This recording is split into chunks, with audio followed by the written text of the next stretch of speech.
Bonjour tout le monde. On m'a demandé de vous démontrer qu'est-ce qu'on amène dans son sac lorsqu'on a une expédition. L'expédition où je m'en vais, on parle de 2 nuits et 3 jours. Donc ce que je vous montre ici, c'est le nécessaire à amener, surtout comme enseignant ou comme leader de l'expédition. Donc première chose, peu importe, quand je pack mon sac à dos, je veux m'assurer que si j'ai besoin dans le sentier, j'ai besoin de me pencher pour attacher mes souliers, mon sac est bien balancé pour garder le tout en place. Maintenant, si vous approchez, vous allez voir ce que je garde très accessible. Avec moi, j'ai mon eau direct, ce qui fait que j'ai pas besoin d'enlever mon sac à dos. J'ai mon couteau avec mon allume-feu dessus. Dans mes poches près de moi, j'ai écran solaire, répellent moustique. J'ai aussi du savon pour me laver les mains, COVID. J'ai ensuite du baume à lèvres. J'ai aussi des batteries d'extra pour ma lampe frontale et mon GPS. J'ai aussi accessible avec moi des allumettes à l'épreuve de l'eau, un GPS pour savoir où je m'en vais et calculer le temps et la distance. Ensuite, un sifflet puis une boussole qui sont aussi obligatoires à avoir. Et ça, c'est ce que j'ai d'accessible avec moi. Maintenant, lorsque j'enlève mon sac à dos, si jamais il y a de la pluie, j'aime avoir accessible mon chandail d'extra, parce que là, quand je suis parti, c'était pas aussi chaud. Donc ça, j'amène ça avec moi. J'ai ma bouteille d'eau qui est disponible rapidement. J'ai aussi accessible rapidement ma toile d'urgence. Comme ça, s'il y a beaucoup de pluie, je peux réagir rapidement. Dans ma toile d'urgence, je vais aussi maintenant bouger mon sac à dos au sol. Sur ma toile d'urgence, je vais en profiter pour déposer le reste du matériel que je vous suggère d'amener.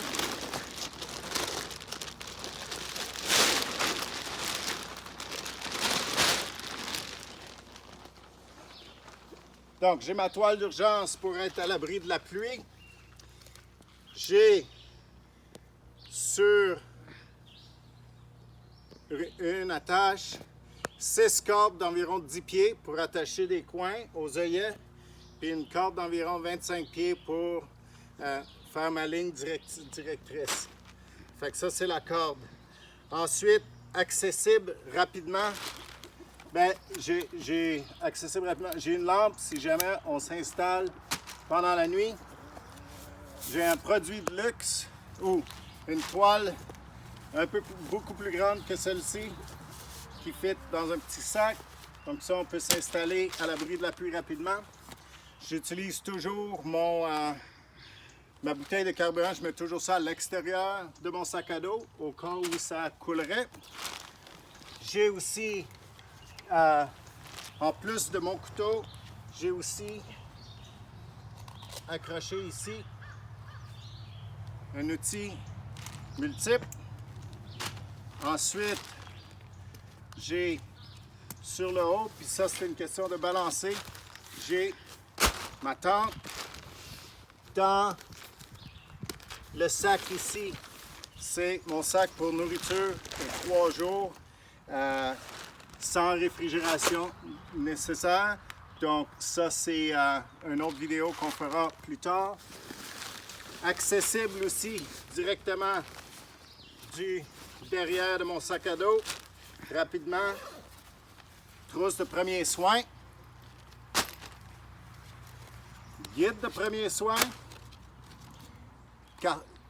cahier et crayon. J'ai des lunettes de fumée, mais qui sont aussi de sécurité, qui permettent, lorsqu'il y a beaucoup de branches ou si je travaille avec fendre du bois, je peux mettre des lunettes pour protéger les yeux. J'aime avoir des gants isolés pour le feu et travailler le bois. J'amène toujours pour des réparations un petit peu de fil et pour des collins à lièvre. Lampe frontale à l'épreuve de l'eau. Lampe de poche à l'épreuve de l'eau. Des lacets d'extra. Un spot qui va permettre à tout le monde de savoir où je suis rendu puis d'envoyer un signal SOS si jamais il y a un danger imminent.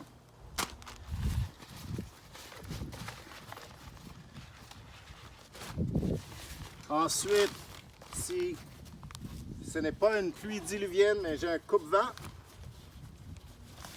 sur la poche du côté. Donc ça, c'est mon coupe-vent. Sur le devant ici, en cas d'orage extrême, j'ai le haut et le bas lorsque il pleut toute la journée et qu'on sait que ça va être mouillé. J'ai aussi une scie pour travailler le bois, pour pouvoir faire un feu. Et ça, c'est tout ce qui est accessible directement sans ouvrir mon sac à dos. Lorsque j'ouvre mon sac à dos, j'ai ce que j'appelle mon sac d'hygiène personnelle. Donc oui, brosse à dents, un peu de savon, mais il y a aussi assainisseur pour les mains et du papier hygiénique.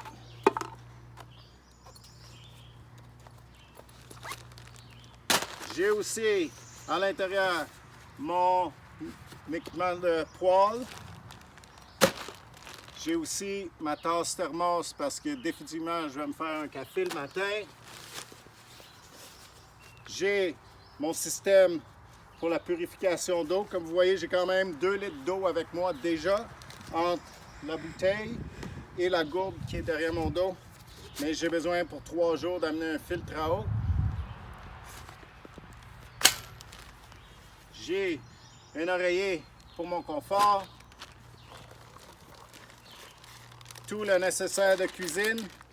Donc, grande cuillère à cuisiner, planche à découper, couteau, cuillère, fourchette et des épices, etc. si c'est nécessaire. Ensuite, j'ai mon sac principal de vêtements. Bien entendu, comme vêtements, j'amène une serviette,